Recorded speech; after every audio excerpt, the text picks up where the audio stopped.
Marcus Webb had lived in Oak Ridge Estates for 8 years, paid his HOA fees on time every month, and never once complained.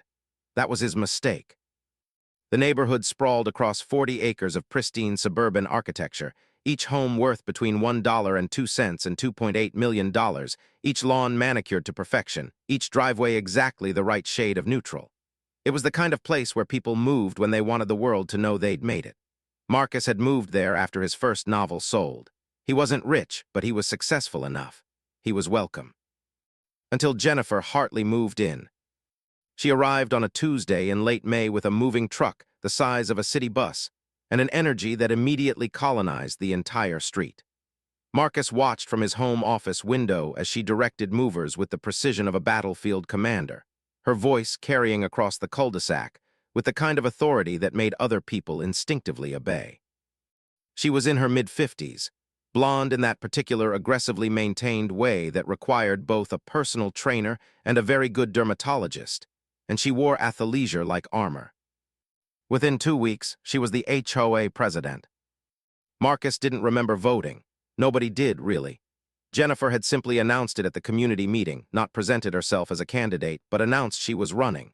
She spoke about standards and community values and protecting our investment with the kind of passionate conviction usually reserved for political candidates or cult leaders. When the actual vote happened, everyone who showed up voted for her. The rest were recorded as absent, and their proxies were somehow in her favor. Afterward, Marcus learned that Jennifer had personally called homes where people hadn't confirmed attendance. She'd secured their agreement in advance. Democracy as a courtesy, Jennifer, extended to you if you fell in line. The pool was the jewel of Oak Ridge Estates. It sat in the center of the community, surrounded by a stone deck, equipped with a hot tub, a baby pool, and a small water slide. It was built into every mortgage payment, part of the HOA fees that everyone paid equally. Marcus paid $385 a month for the privilege of sharing his neighborhood amenities. Jennifer's pool at her house, the massive contemporary estate she'd purchased on the prime corner lot, was even more impressive. But she couldn't use the community pool without admitting she was just like everyone else. Instead, she found a different use for it. She declared it members only on certain days. The first notice appeared in Marcus's mailbox on a Thursday, professionally printed on cardstock with the Oak Ridge Estates seal embossed in gold. Community pool amenity schedule. Weekend pool access, available to good-standing HOA members. Special events, reserved by HOA President Authority. Friday afternoons, 2:05 p.m., private events. There was no explanation of what good standing meant. There were no guidelines for how private events would be scheduled. There was simply Jennifer's name and a phone number. Call to book your private event. Call to make a reservation. Call to ask Jennifer for permission to use what you'd already paid for. Marcus had wanted to say something at the next community meeting. He'd drafted emails. He'd researched HOA bylaws. Then his mother had a stroke in Arizona, and he spent 6 weeks driving back and forth, and by the time he came back to Oak Ridge Estates, the new normal had solidified like concrete. The community pool belonged to Jennifer now. It happened gradually. First, the private events were once a month, then every other weekend. Then they were almost constant: graduation parties, networking events, charity functions, birthday celebrations. Jennifer's kids were always having parties. Marcus had 2 kids of his own, Sophie, 14, and David, 11. They used to go to the community pool on Saturday mornings, back when it was actually available. They stopped going because Jennifer's daughter's swimming team practiced there every Saturday morning at 7 a.m., and Jennifer had scheduled it permanently. When Marcus's daughter asked why they couldn't go, he didn't know what to tell her. Because our president decided the pool was for her family first. Because good standing apparently meant something different depending on whose daughter wanted the water. The breaking point came in June. Marcus was working in his home office, deep in the latest chapter of his second novel, when his son David came running upstairs with wet hair.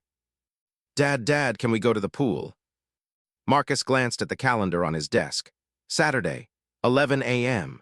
The pool should have been open for community use from 10 a.m. to 4 p.m., one of the few windows Jennifer had left available. "Yeah, buddy, let's get your sister and—" "There's a party," David interrupted. "Like a huge party. They're setting up a stage and everything. Mom's there, Jennifer's there. She said family and friends only." Marcus set down his laptop and looked at his son. David was 11, gangly and sunburned, still innocent enough to think there had to be some mistake, some logical explanation that made sense. Did she say when they'd be done? She said maybe all day. There's going to be food trucks and music and a lot of people. She said it was a summer solstice celebration thing. Mom said we should probably just go to our neighbor's pool, the Hendersons, but they're not friends with us, so. David trailed off. He understood somehow that the Hendersons' pool was a charity of sorts, that asking to use it would be admitting they'd been locked out of their own. Marcus walked downstairs where his wife, Catherine, was pretending to read a book on the porch, her jaw tight. He could see the anger compressed into her expression, the words she'd learned not to say because they'd already had the conversation. Again, he asked anyway. Again, she confirmed. I texted Jennifer this morning, confirmed the pool was open. She called me back 15 minutes ago and said they'd moved up their event. Said it was for the neighborhood, that we were all invited. As if we didn't have plans, as if that was how this was supposed to work. What did you say? I said we weren't interested. Catherine closed her book. Marcus, we can't keep doing this. Sophie is getting to an age where she's noticing. David is starting to feel like he doesn't belong in his own neighborhood. This isn't a neighborhood anymore. It's Jennifer's private estate and we're renters. Marcus didn't respond because he couldn't. Because she was right. And because the thing about being right is sometimes it just makes the anger worse.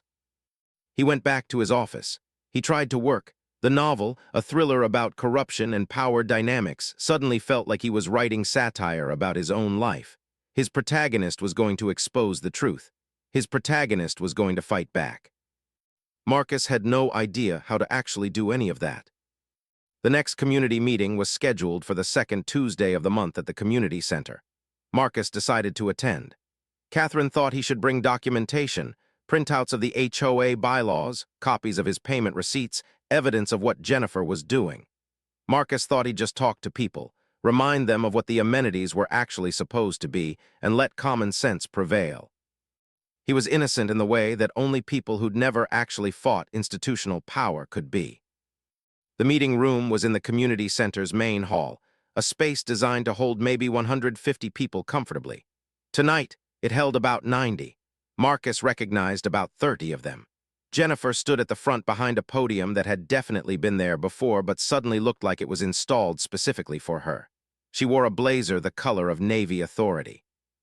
The meeting started with approval of minutes, unanimous. Treasury report, Jennifer announced they were doing great, didn't break down any actual numbers, and then moved directly to new business. I want to talk about pool usage, Marcus said from his seat, raising his hand like this was still America. Jennifer smiled at him in the way you might smile at a dog that thinks it can talk. Marcus, I'm so glad you brought that up.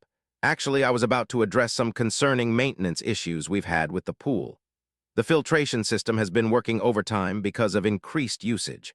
We're looking at some pretty expensive repairs, possibly in the $40,000 to $50,000 range. She paused to let that number sink in. So what I'm proposing is that we implement a tiered usage system. Premium members, those who have paid for a platinum membership, would get unlimited access to the pool and hot tub, first preference for events and gatherings, and priority scheduling. Premium membership would be an additional $150 a month. For those who want basic access, we're thinking $50 a month on top of regular HOA fees, and that would include limited hours. Weekday mornings only. 7 to 9 a.m. The room was silent. Who decides who gets premium status? Someone asked. Marcus didn't catch who. His head was spinning. The HOA board, Jennifer said smoothly. Which is myself, Linda Rodriguez, and Tom Chen. Will evaluate applications quarterly and make determinations based on community involvement, financial contributions, and general adherence to neighborhood standards. Translation, Jennifer and her board would decide, which meant Jennifer would decide. Marcus stood up. His hands were actually shaking. That's not how HOA fees work. We all pay the same. The pool is already paid for. The maintenance is already covered in our existing budget. I checked the financials online. Jennifer's expression didn't change, but something shifted behind her eyes. A slight hardening. Those financials are from last year, Marcus. Things change. And actually, I think what we're looking at here is an opportunity to improve the quality of life for serious community members. People who are invested in keeping Oak Ridge Estates the kind of place it is. I'm invested, Marcus said. I live here, I pay my fees. Of course you do. Jennifer was pure sympathy now, the kind of sympathy that's actually condescension dressed up in empathy clothing. But what I'm talking about is people who go the extra mile. You know, people who serve on committees, who contribute to neighborhood initiatives, who really make this community shine. I could do that, Marcus said. I could serve on. Actually, the volunteer positions are pretty full right now. Maybe next year. We like to rotate things, keep it fresh. Linda Rodriguez, who was sitting in the second row, was looking at her phone. Tom Chen was staring straight ahead with the expression of a man who'd learned long ago not to make eye contact with incoming fire. I'd like to propose a vote, Marcus said. On the tiered membership system, a real vote, where everyone gets a say. Of course, Jennifer said. That's what this meeting is. Linda, Tom, what do you think? Linda looked up from her phone just long enough to nod. Tom, after a pause that indicated some internal struggle, also nodded. All in favor? Jennifer asked the room. Hands went up, not many. Maybe 30 people. The rest sat frozen, caught between wanting to support Marcus and not wanting to make enemies in their own neighborhood. All opposed? Marcus raised his hand. A few others did, maybe 5. Abstentions? More hands than either side. Jennifer smiled like she'd won something important, which she had. Motion carries. We'll be implementing the tiered system effective immediately. Premium membership applications are being accepted now. I'll be sending out an email with more details. The meeting continued. Someone brought up a mailbox that was the wrong shade of tan. Jennifer ruled it acceptable. Someone else asked about the basketball court light that was broken. Jennifer said she'd look into it. She'd been looking into it since March. Afterward, as people filed out, Marcus stood near the front of the room, feeling untethered. Catherine had waited by the door. Well, she asked. She's going to charge us extra to use what we already paid for. And if we don't have premium status, we get 7 to 9 a.m. on weekdays only. Can she do that? I don't know, Marcus said. I need to look at the bylaws more carefully, but I think yes. The HOA bylaws give the board pretty wide latitude as long as they're operating in the best interest of the community. That's not in the best interest of the community. No, Marcus agreed. It's only in the best interest of Jennifer, but that's what she's going to claim: community standards, property values, excellence. He looked at the podium where Jennifer had been standing. She was talking to Linda Rodriguez now, laughing about something. Linda's husband stood to the side, the way men do when they're not really part of the conversation, but they're married to someone who is. Marcus recognized the trapped expression. He'd seen it in the mirror a few times himself. Over the next 2 weeks, Marcus learned things about HOA law that he'd never wanted to know. He spent 40 hours reading through bylaws, state regulations, court cases about HOA disputes. He discovered that HOA boards had a shocking amount of power, as long as they documented it and claimed community benefit. He learned about architectural review boards and aesthetic standards and the infinite ways that authority could be justified. He also discovered something interesting. There were Facebook groups, entire communities of HOA victims sharing their stories. The language was always the same. The president wanted to charge extra for amenities. The board was unresponsive to requests. The minutes went missing. The decisions were made behind closed doors and then presented as fait accompli. In one group, someone asked, "What did you do about it?" The answers were depressing. Sold and moved, paid the extra fees and accepted it.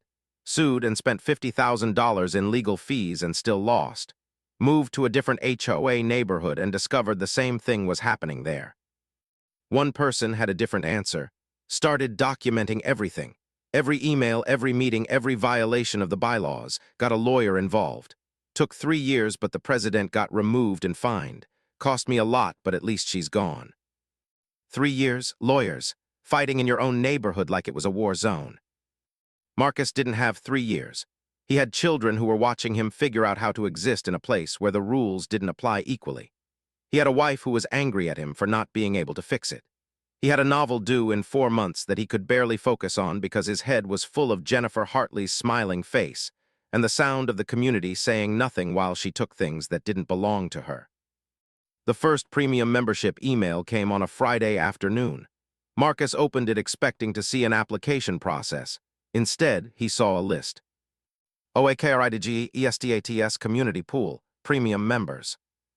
23 names. All of them were people Marcus recognized. The Hendersons, the Kowalskis, the Villas family, the Rodriguez family, of course, and Jennifer's closest friends, people she hosted for dinner whose kids played with her kids who'd somehow become inner circle.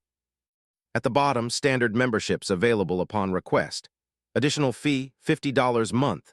Usage restrictions, Monday, Friday, 7-9 a.m. Hot tub access not included. Marcus was not on the premium list. Neither were about 70% of his neighbors. He called the HOA office. Jennifer answered. "Hi, Marcus, how are you?" "I wanted to confirm my membership status," he said, keeping his voice level. "And I wanted to ask about the application process for premium status." "Oh, well, the premium selections for this quarter are actually already closed, but you could always apply for next quarter. We take applications in October." "It's July." "I know, which is soon really, just 3 months away." "Jennifer, the list shows 23 people, in a neighborhood of about 200 homes. That's only 11% premium status. How many applications did you get?" There was a pause. Marcus could hear her deciding whether to bother maintaining the pretense. "I think the current level is about right for where we are right now," she said finally. "We want to keep it exclusive, you know, special. That's what makes it valuable. But we're not talking about a luxury service. We're talking about a community pool that we all pay for. There's no reason to be exclusive." "There's every reason," Jennifer said, and now her voice had that pleasant firmness that Marcus was learning to dread. "We're trying to create a neighborhood that attracts the right kind of people, Marcus. People who care about excellence. People who understand what it means to be part of a real community, not just people who want to use the amenities." "I want to use the amenities." "And you can, Monday through Friday, 7 to 9 a.m. And you're welcome to join premium membership next quarter if you'd like to submit an application." Marcus hung up. He didn't remember ending the call, but his hand was moving and Jennifer was gone, and he was sitting in his office with his ears ringing. Catherine found him there an hour later, still staring at the wall. "The kids want to know if we can go to the pool tomorrow." "We can go from 7 to 9 a.m. Monday through Friday," Marcus said. "If we pay an extra $50 a month, if we're not in the premium membership category." Catherine sat down. She didn't say anything because there was nothing to say that they hadn't already said. Outside, he could hear the sound of Jennifer's private event starting at the community pool. Laughter, music, the clink of glasses, the splash of water that his children were paying for but couldn't use. He stood up. He walked to the window. He watched Jennifer's youngest daughter cannonball into the pool, watched Jennifer watch her with a smile of pure satisfaction, watched the whole thing like he was watching someone else's life being lived at his expense. Something shifted in his chest, not anger exactly, something colder, something with the weight of inevitability. For the next 3 weeks, Marcus became someone else. He wasn't a novelist anymore. He was someone methodical, someone who documented everything. Someone who made spreadsheets and took screenshots and saved every email in a folder he labeled evidence, like he was preparing a case. He attended the community meetings, all 3 of them, because Jennifer had started scheduling them more frequently to accommodate important community business. He watched how she ran them, how she always made sure Tom Chen wasn't in the room when votes happened, how she counted abstentions as support, how she smiled while she explained why the basketball court light was still broken. Budget constraints, she said, though he'd seen the invoices showing the light was easily fixable for $150 and there was money in the maintenance fund. He went to the county clerk's office and pulled every document related to Oak Ridge Estates. He read through the master deed, the CC and RS, the original HOA bylaws. He learned that technically, Jennifer had to hold elections every year for the board positions. He learned that the last election had been conducted via email, that participation was low, that Jennifer had won by default because she was running unopposed. He discovered something else. You could run for HOA president. Anyone with a home in the neighborhood could run. He didn't tell Catherine about his plan. She was stressed about money. His book sales had plateaued. They weren't expensive people, but they weren't rich people either, and an extra $50 a month for a pool they couldn't use was becoming symbolic of something larger. He was stressed about his novel. Neither of them was sleeping well. The neighborhood that was supposed to be their refuge had become oppressive. Instead of telling her, he started planning. The HOA election was scheduled for November. That was 4 months away. 4 months to gather support, to build a coalition, to make people understand that this wasn't about personality or style. This was about fairness and equity and the basic principle that the rules should apply to everyone equally.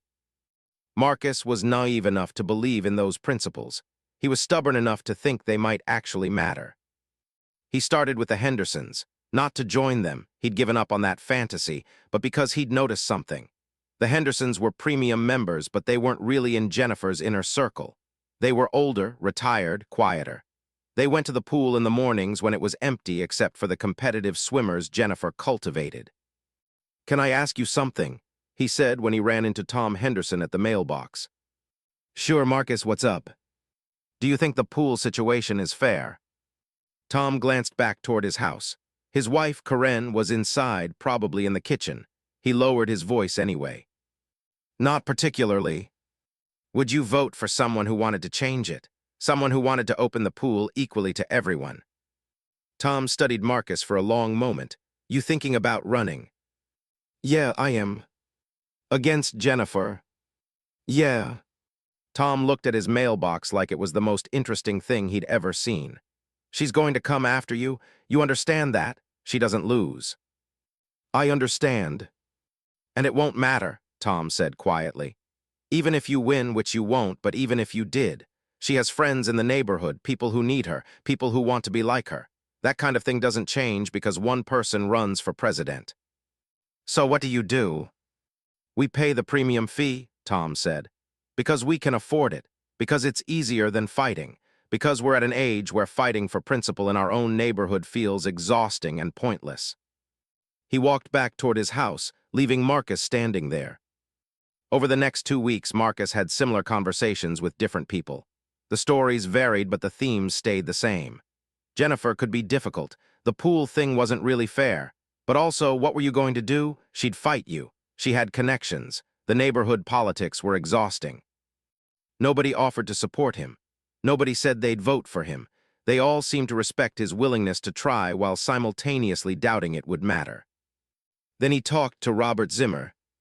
Robert had moved to Oak Ridge Estates 5 years ago. He worked in software development, made a lot of money, had a quiet demeanor that Marcus had never quite connected with until he knocked on the door and said, "I'm thinking about running for HOA president against Jennifer. I wondered if I could talk to you about it." Robert invited him in, offered him coffee, and then opened his laptop. "I've been documenting things for 2 years," Robert said.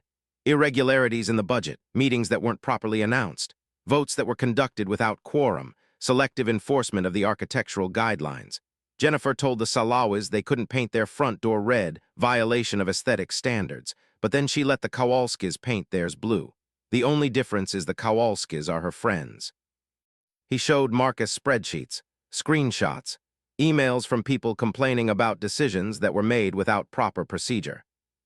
"Why haven't you done anything?" Marcus asked. "Because I'm not a lawsuit person," Robert said. "I don't have the energy to fight for a year, but you're a writer, you have the narrative skills, you could actually make this resonate with people. So you'll support me, you'll help me run." "Yes," Robert said. "I'll help you run, but Marcus, you need to understand something. Even if we get 50 people to vote for you, there are people like Tom Henderson who will vote for Jennifer because they're afraid of her. There are people like Linda Rodriguez who will vote for Jennifer because they benefit from her.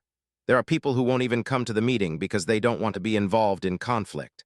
And the people who might vote for you, they're scared.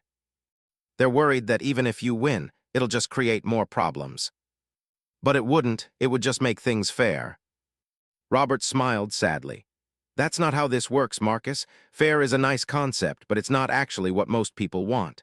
Most people want safety and predictability and the sense that someone is in control.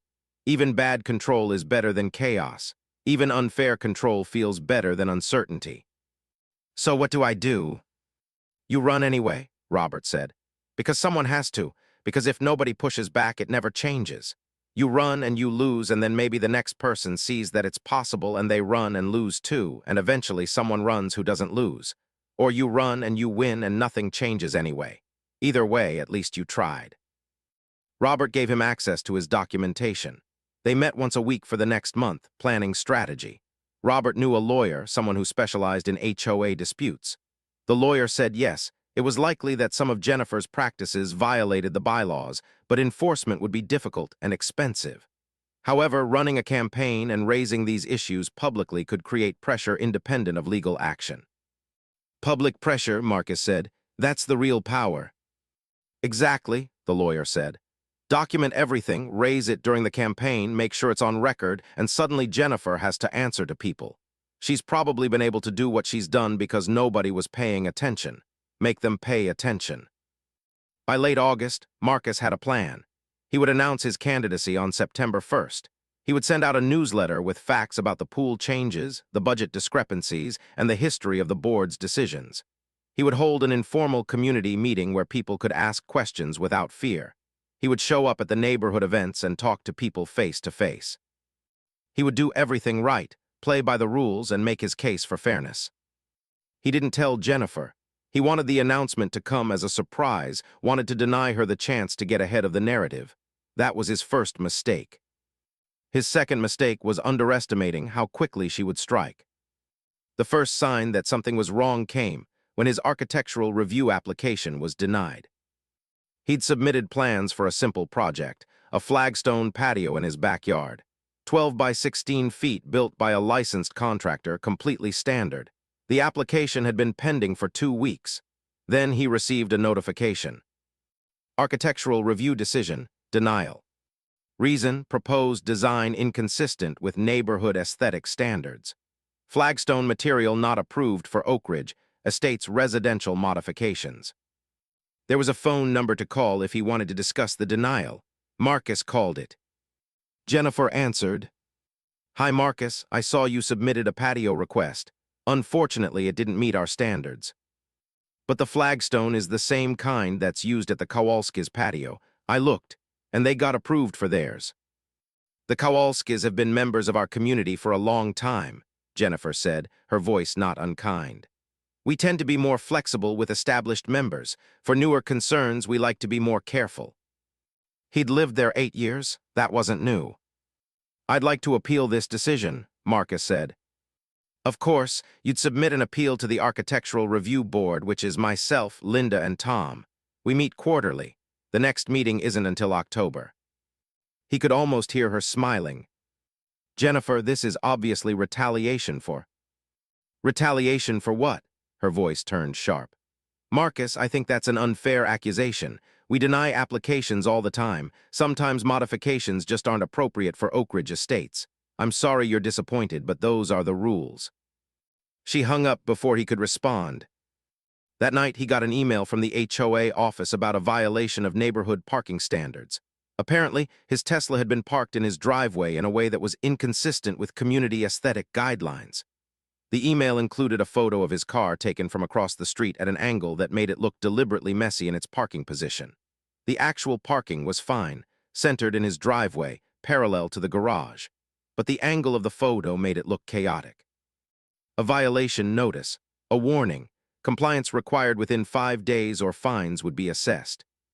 Marcus called Robert. She knows, Robert said immediately. Somehow she knows you're planning to run against her. How is that possible? I haven't told anyone except you. Maybe someone saw you at the lawyer's office. Maybe someone at that initial meeting recognized what was happening. Maybe one of the people you talked to said something to someone who said something to Jennifer. It doesn't matter how, she knows. And now she's weaponizing the bylaws. Against a patio. Against you, Robert corrected. Against your credibility. She's going to make your life difficult. She's going to find violations, real violations or invented ones. It doesn't matter. By the time the election happens, she'll have a file on you an inch thick, and she'll make sure everyone in the neighborhood knows about it. Catherine was in the living room with her laptop when Marcus came down. She'd clearly been reading about something. She closed it quickly when she saw him. What? He asked. Nothing, just work stuff. Catherine, She looked at him, her eyes were tired. There's a post in the neighborhood Facebook group. Someone saying their patio application was denied too. Someone else saying they got hit with a violation notice last month that didn't make sense. And there are people defending Jennifer, saying the rules are the rules, saying people just need to follow them if they don't want violations. Is it about me? Not yet, Catherine said, but it's building toward it. Marcus, what did you do? I didn't do anything. I applied for a patio. And got denied. Yes. Catherine set down her laptop. Is this because you're planning to run for president? Marcus didn't answer right away. How did you know? Because I know you, she said. I can see you preparing for something. All the reading, the meetings, the way you've been thinking about this neighborhood like it's a problem to solve. You're planning to run. Yeah. Against Jennifer. Yeah. Marcus, Catherine stood up. She walked to the kitchen and returned with a bottle of wine and 2 glasses. She poured them both without asking. I love that you want to fight this, I do, but I need you to think about what happens if you lose and what happens if you win. What do you mean? If you lose, you've just made Jennifer your enemy for the next 4 years. She's going to make your life hell. She's already started. If you win, you're going to spend the next year fixing the mess she made, and you're going to be exhausted and stressed and probably dealing with lawsuits from Jennifer claiming you overstepped your authority. Either way, this neighborhood stops being a place where we live and becomes a place where we fight. That's not fair, Marcus said. The neighborhood already isn't fair. At least if I run, I'm trying to change it. Fair, Catherine repeated. She drank her wine. I used to believe that was enough, that if you were right and you tried hard and you played by the rules, good things would happen. But I've gotten older and I'm not sure that's how the world works anymore. So what do you want me to do? Give up. Let Jennifer run everything. No, Catherine said. I want you to win. I want you to fix this. I want to feel safe in our own neighborhood. I'm just scared. I'm scared this is going to consume us and it's not going to matter. Marcus didn't have a good response to that, because she was scared for the right reasons. Over the next week, the violations accumulated. An outdoor furniture arrangement deemed cluttered by the Architectural Review Board, a warning about the height of his mailbox, a complaint about how Catherine's flower garden was obscuring the view from the street. Technically, none of these were serious. Together, they were a message. This is what happens if you challenge me. Robert confirmed that this was coordinated. She's pulling applications from her archives, people she hasn't bothered enforcing against for years. She's finding excuse to escalate. It's a classic intimidation strategy. Is it legal? Technically, yes, because the bylaws do give her authority to enforce aesthetic standards. Whether it's ethical is another question entirely. By September 1st, Marcus was ready to announce his candidacy anyway. He'd prepared a statement. He'd written a newsletter detailing his positions. He'd arranged for Robert to handle the logistics of getting it distributed to the neighborhood. Then Jennifer called him. Marcus, can you come by my house? I wanted to talk to you about some things. Something about her tone made him say yes. Jennifer's house was a masterpiece of contemporary architecture, all angles and glass and expensive minimalism. She met him at the door in workout clothes, looking like she'd just returned from an early morning run. She offered him coffee. He refused. Look, she said, settling into a chair in her open-concept living room, the neighborhood laid out below her like a kingdom scene from a tower. I know you're planning to run for HOA president. Robert Zimmer and I talked, and he told me about your concerns. Robert had done no such thing. Marcus could tell Jennifer was lying, but she was so good at it. I also know there's been some frustration about the pool changes and the membership system. I genuinely think I've been making the right decisions for this community, but I can see how it might feel unfair to some people. So here's what I'm willing to do. She waited, letting the moment stretch. Marcus found himself waiting too, despite his better judgment. I'm willing to compromise. You don't run for president, and I'll roll back the membership system. The pool will be open to everyone equally again. No premium fees, no restricted hours. Everyone gets to use it whenever they want. Marcus stared at her. What's the catch? No catch. I think the membership system was a mistake. I got caught up in the idea of creating something special, but you were right. It's not fair. So we'll just go back to how it was. You're going to do that voluntarily. If you're willing to drop your campaign. There it was, the transaction, the understanding that had always been the real currency underneath the words, power for silence, cooperation for compromise. "I need to think about it," Marcus said. "Of course, but I'd appreciate knowing by tomorrow. If you're going to announce a campaign, I want to get ahead of it with my own statement about rolling back the system. That way it looks like a community decision, not like I was forced into it." She walked him to the door. She was smiling. She thought she'd won. Part 5, The Rupture. That evening, Marcus called Catherine into his office. He told her about Jennifer's offer. "Take it," Catherine said immediately. "Just like that?" "Yes, Marcus, take the deal. She's offering you exactly what you wanted, the pool back, no more unfair fees, problem solved." "But it doesn't change anything. The process is still corrupt. The budget stuff is still wrong. She's still running the neighborhood like her personal fiefdom. The election is in 2 months and—" "And you can run if you want to," Catherine interrupted. "Or you can let it go. You can let someone else care about it. But at least our children can use the pool. At least we get what we already paid for. Isn't that enough?" "Is it?" Marcus asked. "Is it enough? Because it feels like if I take this deal, I'm admitting that the only way to get what should be basic fairness is to trade away my right to challenge authority. You're also admitting that you don't want to spend the next year fighting and probably losing and definitely stressing your marriage and your family. Sometimes enough is enough, Marcus. Sometimes the win is just stopping the loss from getting worse." He understood what she was saying. The logic was sound. Take the victory and move on. Let Jennifer keep her position. Let the neighborhood keep running the way it was. They'd gotten what they needed. What more did he want? He wanted fairness. He wanted justice. He wanted a place where the rules applied equally to everyone. He wanted to live in a world where you didn't have to trade your principles for basic decency. He wanted a lot of things that didn't exist. Robert came over later that evening, and Marcus told him about the offer. "Don't take it," Robert said. "That's not what my wife said. Your wife is thinking about family peace. I'm thinking about what it means. If you take this deal, you disappear. You become nobody. And Jennifer gets to tell everyone that she was right all along, that the system worked, that she made the right call when she changed it back, that leadership made a good decision when it listened to feedback." "But we get the pool." "You get the pool," Robert agreed. "But you learn that the way to get things in this neighborhood is to shut up and let Jennifer manage it. Everyone else learns it too, and nothing actually changes. She's still running things. She's still making unilateral decisions. She's still holding power over everyone else." "So what are you saying? That I should run anyway?" "Yes," Robert said. "I'm saying run, I'm saying fight. I'm saying lose if you have to, but at least you tried. At least you're on record saying this isn't okay. At least the next person who gets angry has someone to point to and say, that person tried. And if Jennifer destroys my reputation?" "She will," Robert said calmly. "She'll make your life difficult. She'll find violations and enforce them selectively. She'll turn people against you. But Marcus, you already know all of that is happening. The violations started the moment she realized you might challenge her. The only difference is you'll have a purpose for it." After Robert left, Marcus sat in his office and looked at the blank screen of his laptop. His novel was 40,000 words. He hadn't written anything in a month. His editor had sent an email asking about his timeline. His agent had called twice. He called her back. "Where are we with the book?" Julia asked.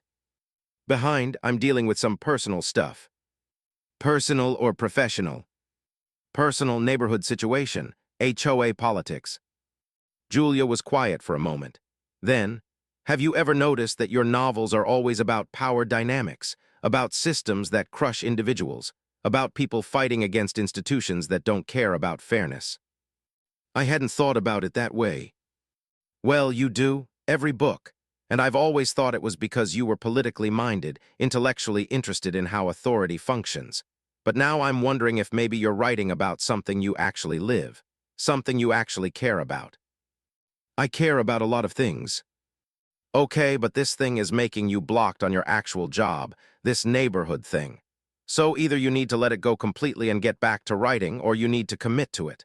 You need to pick a side, because being caught between them is killing you." After he hung up, Marcus thought about that, picking a side, committing. He drafted an email to Jennifer. "I appreciate the offer, but I've decided to proceed with my campaign for HOA president. I believe in transparency and fair treatment for all community members. I hope you'll respect my decision to pursue this." He drafted it but didn't send it. He sat with it for 3 hours, watching the words on the screen like they were someone else's decision to make. At 11 p.m., Catherine came into his office. "Are you going to take the deal?" "No," Marcus said. Catherine's face shifted. Not angry exactly, but disappointed in the way that comes from hope being replaced by resignation. "Okay," she said. "Then we do this. We all do it together. But Marcus, I need you to know that I'm terrified. I'm terrified this is going to consume us and we're going to destroy our family for something that doesn't matter." "It matters." "Maybe," Catherine said. "Or maybe we're just going to be known as the people who fought the HOA president for no reason. The people who made the neighborhood uncomfortable. The people everyone's afraid to talk to because we brought conflict into a place that people just wanted to be peaceful." "Some conflicts need to be brought. Some peace is just silence." "I know," Catherine said. "That's why I'm not stopping you, but I'm scared, Marcus. I'm really scared." He sent the email at 11:47 p.m. He didn't tell Catherine he was doing it, he just sent it. By morning, Jennifer had responded. "I'm sad to hear you've decided to proceed with this campaign. I think you'll find that most community members prefer the current leadership and appreciate the direction we're headed. I hope you'll conduct yourself with integrity during this process." It was a perfectly reasonable email. It was also a threat. Within 48 hours, the email was forwarded to the neighborhood Facebook page, framed as, "Our HOA president responds with grace and professionalism to a challenger. Remember this when the negativity starts." Within a week, someone had written an article in the neighborhood newsletter about maintaining civility during election season, and talked about the importance of not spreading rumors or making unfounded accusations about board members. Within 2 weeks, Marcus had been labeled the neighborhood agitator, the person who wanted to tear apart the community for personal reasons, the guy who probably had a parking violation and a patio denial, so now he wanted to burn everything down. And he hadn't even formally announced yet. By early September, Jennifer had scheduled the summer solstice celebration party, except it wasn't summer anymore. It was autumn. But Jennifer had decided to have it anyway, moving her earlier event from June to September. She'd reserved the community pool for the entire day on Saturday, September 14th. Marcus found out about it from a neighborhood email. "A special celebration of our community. All neighborhood members welcome to attend. The pool will be reserved for this event. RSVP to Jennifer Hartley." All neighborhood members were invited. The pool, which was supposed to be available to all neighborhood members, was reserved anyway. This was the setup. This was Jennifer's power move. Everyone invited to celebrate at her party at the community amenity that was now hers to distribute. Everyone invited to see who had real access and who was just a guest. Robert called him that morning. "Don't do anything rash," Robert said, which was a strange way to start a conversation. "I wasn't planning to.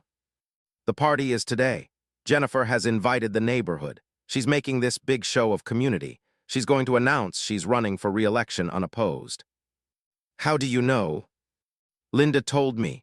Jennifer told her to mention it to a few people, let it spread naturally, so it seems like consensus rather than announcement. By the time the formal announcement comes, everyone will already think Jennifer's running unopposed." "So what do I do?" "Show up," Robert said. "Show up to the party, join the celebration, and then at some point announce that you're running, do it publicly, do it in front of everyone so she can't control the narrative." "That's confrontational." "It's direct," Robert corrected, "and it's necessary." Marcus talked to Catherine about it. She made a face like she just tasted something bitter, but she said, "Okay, we'll go." They arrived at the pool at 2 p.m. on a Saturday. Jennifer had truly outdone herself. A stage was set up near the deep end, small but professional. String lights were already up even though it wasn't evening yet. Caterers in white uniforms were arranging food on long tables. A DJ was setting up in the corner. There was valet parking of all things, valet parking at a community pool. Probably 200 people were already there. Marcus recognized most of them. There were neighbors he'd lived next to for years. There were people he'd never seen before. There was Jennifer in a white linen pantsuit, moving through the crowd like she was the actual summer solstice, radiating warmth and light, and the certainty that everyone here was fortunate to be in her presence. She saw Marcus and Catherine and made her way over. "Marcus, I'm so glad you came. I wasn't sure you would." She kissed Catherine on the cheek like they were old friends. "Let me show you to the VIP section." "We're fine with regular seating," Marcus said. "Don't be silly, your neighbors, come on." She was playing a game, extending kindness so he'd look ungracious if he refused, pulling him into the fold so anything he did later would seem like betrayal. Marcus let himself be led to a section near the stage. Better sightlines, better position to be seen. The party unfolded according to Jennifer's choreography. There was wine and food. There were people talking about how wonderful the neighborhood was, how lucky they were to live here, how Jennifer had really transformed the community. Marcus heard it repeated multiple times. Jennifer really made this place special. By 4 p.m., Jennifer took the stage. "Welcome, everyone," her voice carried across the pool deck via a wireless microphone. "I wanted to create a space where we could all come together and celebrate what makes Oak Ridge Estates so special. We've had such an exciting year of improvements and initiatives, and I wanted to share some of what's coming next." She went through a list of accomplishments. The pool had been well maintained. The landscaping looked beautiful. They'd started a neighborhood book club. They'd organized a community cleanup day. She was actively working to solve the basketball court light issue. It was all good, all positive, all framed as her personal achievement. "And looking forward," she continued, "I'm thrilled to announce that I've decided to run for re-election next month. I believe the work we've started is too important to interrupt. I believe in continuity of leadership. And I believe in building a neighborhood that's truly special, a place where our community comes first." The applause was enthusiastic, not unanimous, but loud enough to create social pressure on anyone who wasn't clapping. "So I'll be running unopposed," Jennifer said, "which is wonderful because it means we can focus on community rather than conflict. Thank you so much for being here." She smiled. She'd done it. She'd announced that she was running unopposed and made it seem like that was a fait accompli. Anyone who challenged her now would be the person creating conflict. Marcus stood up. He wasn't planning to. He just found himself standing. "That's not actually true," he said. His voice wasn't amplified, but it was loud enough. People turned to look. "I'm sorry." Jennifer's smile didn't change, but something predatory moved across her face. Marcus walked toward the stage. He could feel Catherine watching him. He could feel 200 pairs of eyes on him. He was terrified. He was also finally doing what he'd been planning for months. "You said you'd be running unopposed," he called out. "But that's not true. I'm running for HOA president." The crowd made a sound, not unified, some applause, scattered and uncertain, some gasps, some people turning to talk to the person next to them. Jennifer stepped down from the stage. She walked toward him with that smile still in place, and when she got close enough that only he could hear, she said, "You just made a very big mistake." Then she turned to the crowd. "Everyone, Marcus Webb is announcing his candidacy for HOA president. I think that's wonderful. I welcome the opportunity to discuss my vision for the community and hear what Marcus's concerns are. I think it'll be a great opportunity for dialogue." She was controlling it, framing it as a healthy process, making him look like the one bringing conflict into a pleasant afternoon. "My concern is the pool," Marcus said, and now he did grab the microphone from the stage. Jennifer's hand tightened, but she let it go. "My concern is that this community amenity, which we all pay for equally, has become exclusive. My concern is that the HOA board has been making decisions without proper procedures. My concern is that leadership is based on friendship and loyalty rather than fairness and transparency." He was talking fast, adrenaline pushing the words out. He could see people's faces shifting. Some people were uncomfortable, some people were angry, some people were interested. "I care about this community," Marcus continued. "I care about it being a place where the rules apply equally to everyone. I care about decisions being made transparently and democratically. I care about honoring what we've all paid for. So yes, I'm running, and I'm asking for your support." He stepped down from the stage. His hands were shaking. People were staring at him. The party had shifted. The tone had changed. The careful orchestration Jennifer had built was disrupted. Jennifer took back the microphone. "Well," she said, laughing lightly, "that was unexpected. I think this actually illustrates exactly why I'm the right choice for this community. Continuity, stability, leadership. I don't want to get into conflict today, so I'm just going to say that I look forward to discussing these issues during the election period. But for now, let's get back to celebrating. She signaled the DJ, the music got louder, people resumed their conversations, but the weight had changed. There was electricity in the air now, conflict, drama, the delicious tension of a fight about to happen. Marcus walked back to where Catherine was sitting. Her face was unreadable. "We should go," Catherine said. They left. The party continued behind them, people already probably dissecting what they'd just witnessed, taking sides, deciding where they stood. In the car, Catherine said, "That was very brave and very stupid. Is that a yes or a no on whether you support me?" "It's a yes, I support you. But oh my God, Marcus, you declared war on her in front of 200 people at her own party." "She was declaring victory. I had to interrupt it. And now she's going to spend the next month destroying you." "Probably," Marcus agreed. They drove in silence for a while, then Catherine said, "Do you think you can actually win?" "No," Marcus said honestly. "I think I'm going to lose, but at least I'm going to lose trying." The next 4 weeks were brutal in ways Marcus hadn't anticipated. Jennifer didn't waste time. By Monday morning, there were 3 violations issued against his house.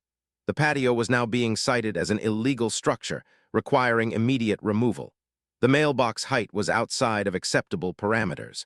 The landscaping in his front yard was obscuring the walkability of the sidewalk in front of his property. All 3 violations came with fines. All 3 claimed noncompliance required within 2 weeks or additional penalties would apply. At the same time, Jennifer started a newsletter. It was called the Oak Ridge Estates Community Update, and it went to every home in the neighborhood.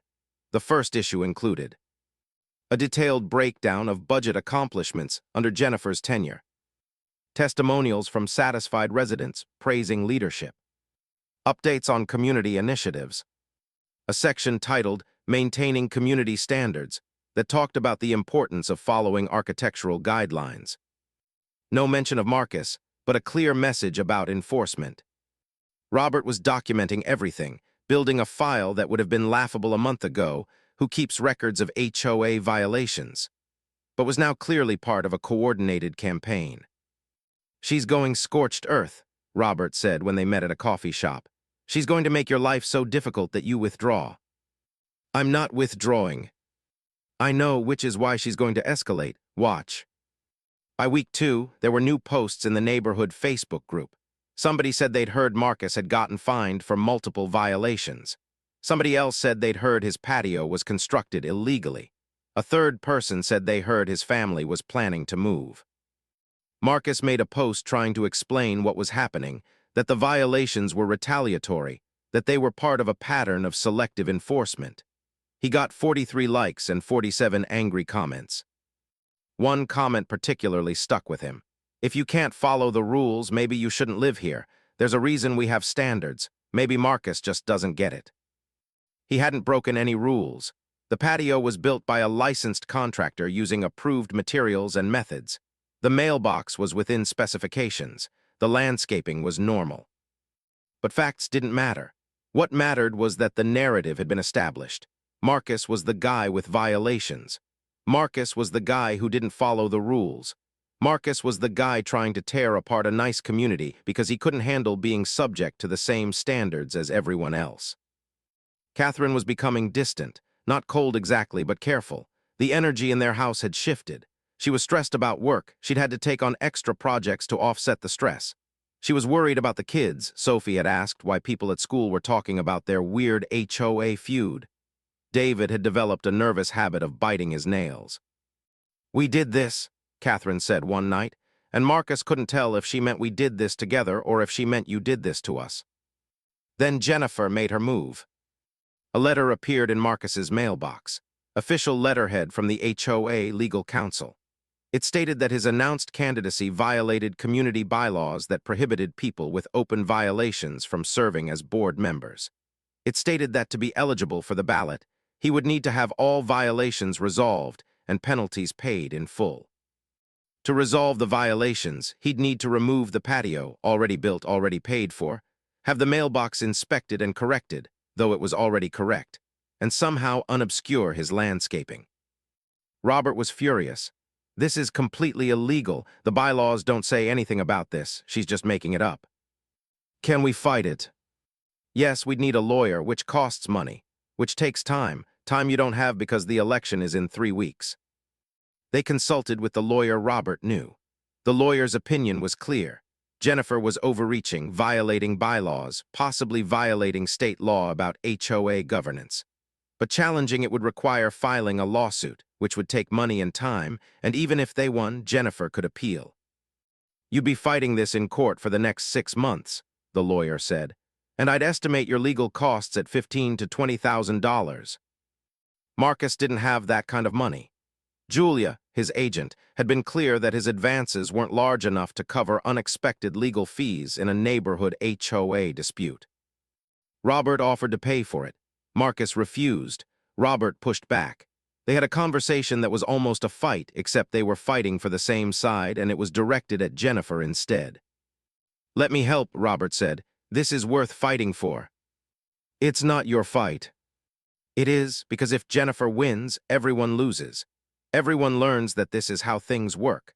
File violations against people who challenge you, make it legally impossible for them to run for office, and you maintain power indefinitely. Marcus took the money. Not all of it. He refinanced some of his novel advance, used credit cards, maxed out a home equity line. But with Robert's help and his own financial desperation, he had the resources to hire a lawyer. The lawyer immediately filed an emergency injunction, blocking the HOA from enforcing the violation-based ban on candidacy. They filed a formal challenge to the violations themselves, claiming selective enforcement and retaliation. And Jennifer doubled down. 2 days later, a notice appeared on the Oak Ridge Estates website. Community meeting, Wednesday 7 p.m. to discuss recent issues in the neighborhood. The meeting was scheduled for the night before the deadline for candidate filings. It was obviously planned to be inflammatory, to give Jennifer a platform to discuss Marcus's violations and attempts to circumvent the rules in front of the neighborhood. Marcus went, Catherine didn't. She said she was tired, she said she didn't want to see the circus, she said she was going to bed. The meeting room was packed. Almost all 200 residents were there. Marcus recognized the setup now. Jennifer had called this meeting to take control of the narrative before anything official happened. She started by saying she wanted to discuss neighborhood concerns. We've had some members of our community make very serious accusations, Jennifer began. Accusations of selective enforcement, accusations of retaliation. I want to address this head-on. Yes, Marcus Webb has received violation notices, but so have other community members. We treat violations equally and enforce them fairly. The fact that Marcus has received notices simply means he has violated community standards. She put up slides, violation notices from the past 3 years. She'd curated them to show instances where she'd been strict about enforcement, but Marcus could see the pattern. People she liked had gotten warnings and extensions. People she didn't like had gotten fines. I have nothing to hide, Jennifer said. I have absolute confidence in the fairness of my administration, and I think the residents of Oak Ridge Estates agree. She looked at the crowd, waiting for support. Marcus stood up. I'd like to respond, he said. Of course, Jennifer said, with that smile that was becoming his enemy's face. He walked to the front of the room. Robert had told him what to say, had coached him for hours. Let the emotions out, but stay focused. Make it about the system, not about Jennifer. I'm not here to attack Jennifer, Marcus said. I'm here to talk about fairness. Over the past 3 years, Jennifer's board has issued 47 violation notices. 33 of them went to people who are not part of her inner circle. 14 went to people she's close with. Of those 14, 13 received extensions or reduced penalties. Of the 33 to people outside her circle, 0 received extensions. The violations I received would have been ignored if I hadn't announced I was running for president. That's not fairness. That's retaliation. That's not fair, Jennifer said immediately. That's a mischaracterization. The people who got extensions needed them for legitimate reasons. Who gets to decide what's legitimate? The board does. The board that you're on, that you control. That the entire community elected. Actually, no, Marcus said, and his voice was getting stronger now, anger burning away his fear. You appointed yourself. Linda Rodriguez and Tom Chen were appointed by you. There was no election. The last board election happened 5 years ago before you were even in the neighborhood. Since then, the board has perpetuated itself. You've been making decisions for this entire community without any democratic input. And now you're using those unilateral powers to stop me from even running against you. He held up the letter from the legal counsel. This document claims I'm ineligible to run because I have open violations, but it cites a bylaw that doesn't exist. The lawyer I consulted confirmed it. What Jennifer has done here is invent a rule to prevent me from challenging her authority. The crowd was reacting now. Some people looked angry at Marcus. Some people looked uncertain. Some people were looking at Jennifer like they'd never seen her before. Jennifer's face was calm, but something underneath had shifted. She was furious, but she'd learned to hide it. I think what we're hearing is someone who wants to break the rules and is now upset he's being held accountable for them, she said coolly. The violations Marcus received were legitimate. The bylaw reference may have been in error. I'm sure my legal counsel can clarify. But the fundamental point stands. If you can't follow our standards, you shouldn't be running for president. The rules apply to everyone equally. Except they don't, Marcus said. That's my entire point. They don't apply equally. They apply as you see fit. Well, Jennifer said, I think the community will decide that in an election. If they believe I'm unfair, they can vote me out. But I have confidence that most of our residents understand the value of stability and consistency. She sat down. The message was clear. She wasn't afraid of him. She believed she would win. The meeting continued, but the momentum had shifted. Robert caught Marcus afterward and said, That was good. You got the message out. People heard it. But she won. She controlled the narrative. She's still going to be elected. Probably, Robert agreed. But now people know there's an alternative. Now people know someone is willing to say publicly that it's not fair. That matters.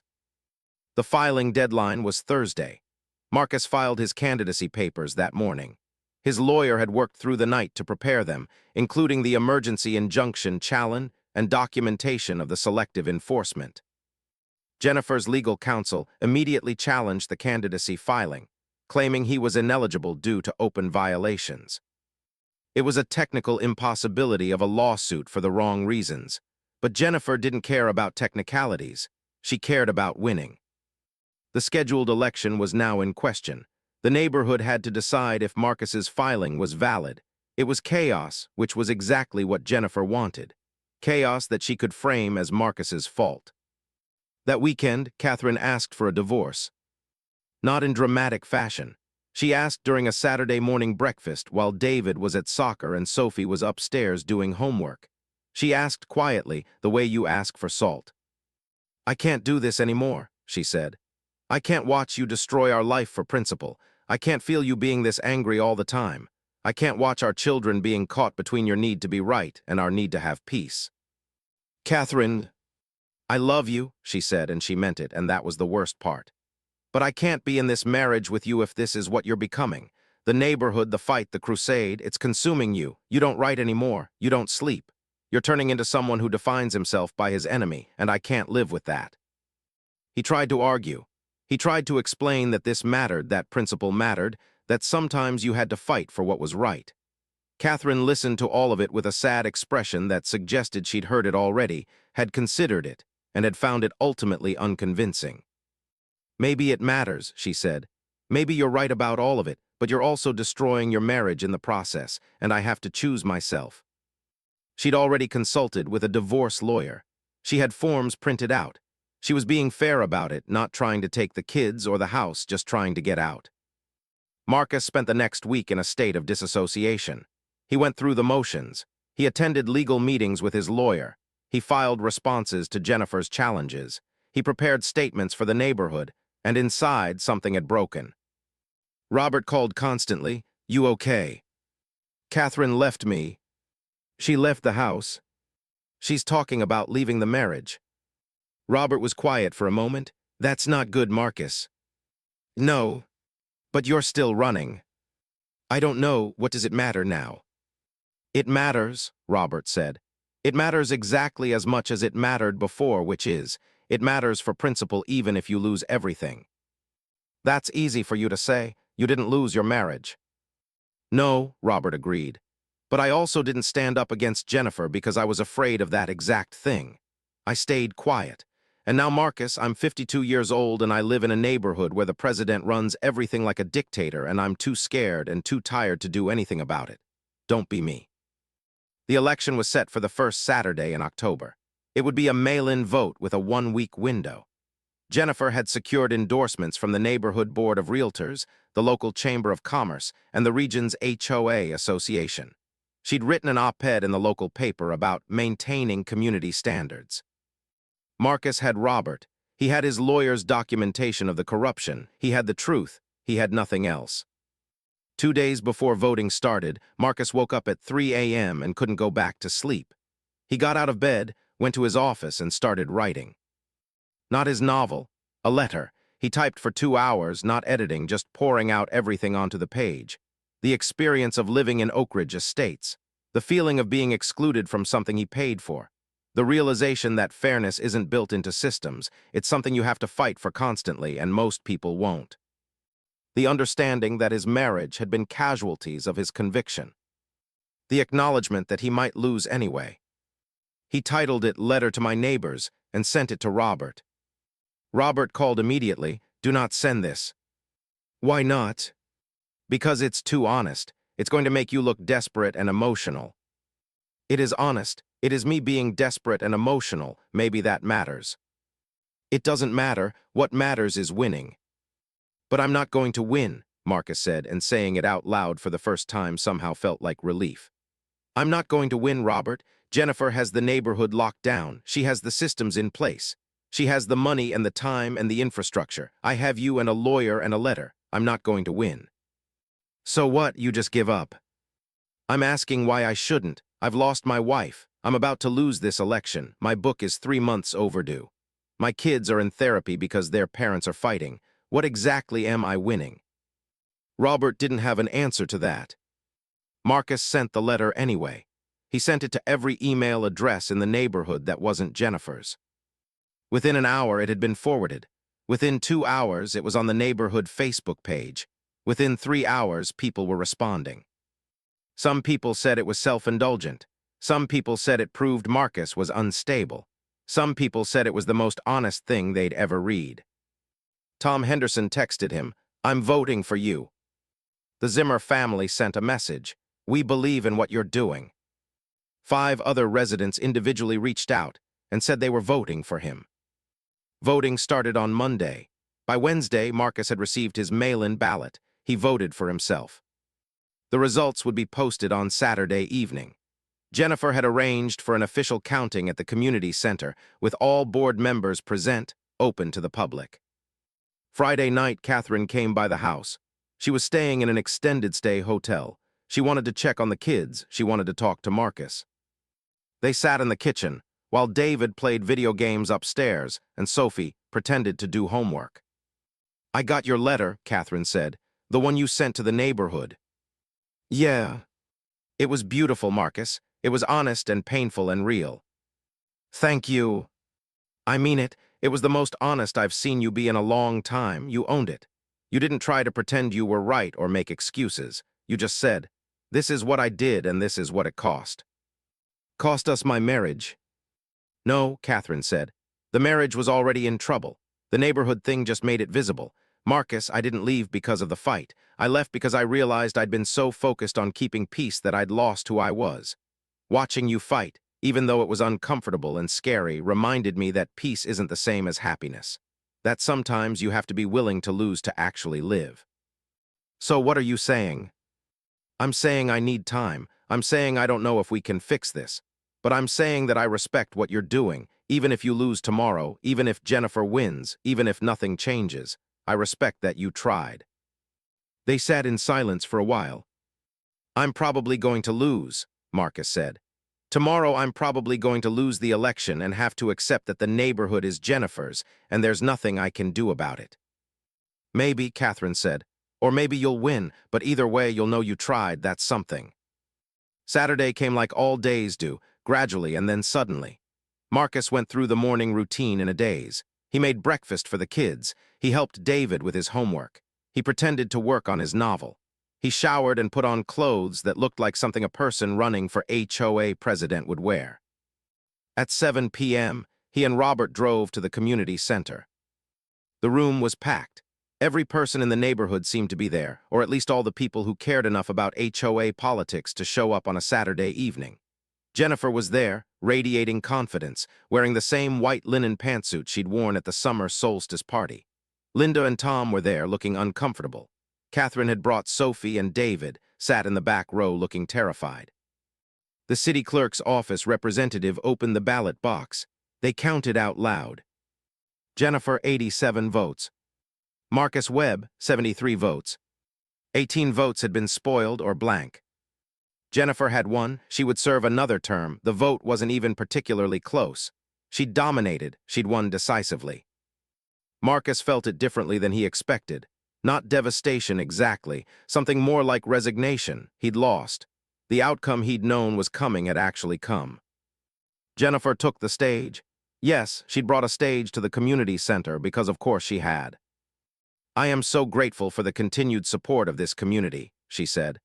"I take these results as a mandate to continue the excellent work we've been doing. I want to thank my team. I want to thank the residents who voted. And I want to acknowledge Marcus for running a spirited campaign. This is what democracy looks like." She was generous in victory because she could afford to be. She'd won and everyone knew it. Marcus walked up to Jennifer after it was over. He didn't have a plan. He just found himself walking toward her. "Congratulations," he said. "Thank you for being a worthy opponent," Jennifer said, and she meant it, and that was somehow worse than if she'd been mean. "I think this process actually strengthened us, brought important conversations to light. I'm genuinely grateful for that." He couldn't tell if she believed what she was saying, or if she was just very good at sounding sincere. Maybe it was both. Marcus went home that night and didn't leave his house for a week. He called his agent and told her he was stopping work on the novel. He paid her back the advance. He contacted his lawyer and told him to stop pursuing the litigation. Robert came by on the 8th day with groceries. "You have to stop at some point," Robert said. "Stop making this your life." "I failed," Marcus said. "I failed and it doesn't matter anymore." "Yes, it does. You put it on record. You made people think. You tried. That's what matters." "But nothing changed." "Not yet," Robert said. "But something is different now. You know that. The neighborhood knows that. Jennifer knows that." Marcus didn't believe him, but he appreciated the attempt. Catherine asked him to go to counseling, couples counseling. He went. They went twice a week for 2 months. They didn't get back together exactly, but they decided not to get divorced either. They decided to try. Catherine moved back into the house. Things were tender and careful. Sophie and David seemed relieved. Marcus threw himself into being present for them in ways he hadn't been in months. He took David to soccer. He took Sophie to her violin lessons. He wrote dinner conversation and bedtime stories and tried to be the kind of father who wasn't consumed by his crusades. His novel sat unfinished on his laptop. Slowly, life returned to something approaching normal. Except one thing happened in November. The basketball court light got fixed. Not a big thing. It had been broken for 8 months. Suddenly, one morning, it was just fixed. Marcus noticed it because he'd stopped noticing things related to Jennifer, but this broke through his indifference. He texted Robert, "The basketball court light is fixed." "Robert, Jennifer fixed it. I heard her telling Linda something about finally getting the contractor out. She's probably doing it because she feels guilty or wants to improve her image. Either way, at least it's fixed." Then in December, the pool opened on a different schedule. Still available during restricted hours, but the hours expanded. Instead of 7-9 a.m. on weekdays, residents could now access it 7-9 a.m. weekdays and Saturday mornings 9-12. It wasn't equal access. The premium membership was still there, but it was more generous than before. Marcus took Sophie and David to the pool on a Saturday morning and watched them swim in water that was still, technically, being allocated by Jennifer's grace rather than his right. But they were swimming anyway. That was something. Robert had theories. Maybe Jennifer was worried about legal challenges. Maybe the lawyer had advised her to be more inclusive. Maybe watching someone actually stand up to her had shaken something loose in her certainty. Or, Robert said over coffee one afternoon in January, maybe people just change sometimes. Maybe your fight made enough noise that she had to pretend to care about fairness. Maybe that counts as winning. Marcus wasn't sure he believed that either, but he was starting to understand that belief wasn't really the point anymore. He went back to his novel. He started fresh, beginning with a story about a man fighting an institution that didn't care about fairness, not because he believed he would win, but because someone had to say it wasn't okay. He finished the book in March, dedicated it to Robert and Catherine. His agent sold it faster than his first book had sold. The publishing house was already talking about a potential film option. Life went on. Years later, Marcus would run into Jennifer at the grocery store. She'd smile warmly and ask about the kids. He'd smile back and ask about her family. They'd never discuss what happened between them. But sometimes, standing in the produce section of Whole Foods, they'd both seem to remember simultaneously. There'd be a flicker of something, not quite respect, not quite hostility, that acknowledged they'd both learned something from each other. Jennifer lost her re-election bid to Robert Zimmer 5 years after Marcus lost to her. Robert ran a campaign about transparency and fairness and systemic change. He won narrowly. He implemented new rules about board member elections, required all decision-making to be documented and available to the community, and established a review board separate from the president's authority. The pool was eventually opened equally to all residents. The premium membership structure disappeared. The architectural guidelines were revised and made actually objective instead of subject to personal interpretation. None of this was because Marcus won. All of it happened because he lost and kept going anyway, because the loss was documented, because people remembered that someone had tried. The neighborhood eventually became a different place. Not perfect.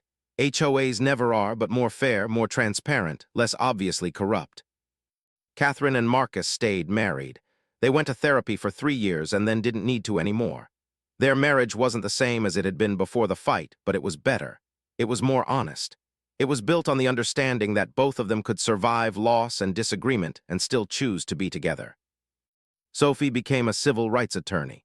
She said it was partially inspired by watching her father fight the HOA, though she was quick to point out that fighting a neighborhood association wasn't exactly the same as fighting for actual justice. David grew up and eventually moved to Oak Ridge Estates himself, though by then the neighborhood had changed enough that he didn't feel the same sense of entrapment that had defined his childhood. Marcus never became wealthy or famous. His novels sold modestly. He made a living. He was comfortable. He was happy, which he'd learned was a different thing entirely from winning. The pool at Oak Ridge Estates is still there. Every summer, children swim in it. Parents watch from the deck, grateful for the community amenity, not thinking about how it came to be available to them equally, not knowing the history of unfairness that had to be named and fought before it became fair. That's probably how all justice works. Someone has to lose for everyone else to gain. Someone has to push against the system hard enough to crack it open. Someone has to care about fairness more than they care about winning. Marcus didn't drain the pool during Jennifer's party. He didn't sabotage anything. He didn't burn down what she'd built. He just showed up and said, "This isn't fair." And sometimes, slowly, being right about what's unfair is enough. Sometimes,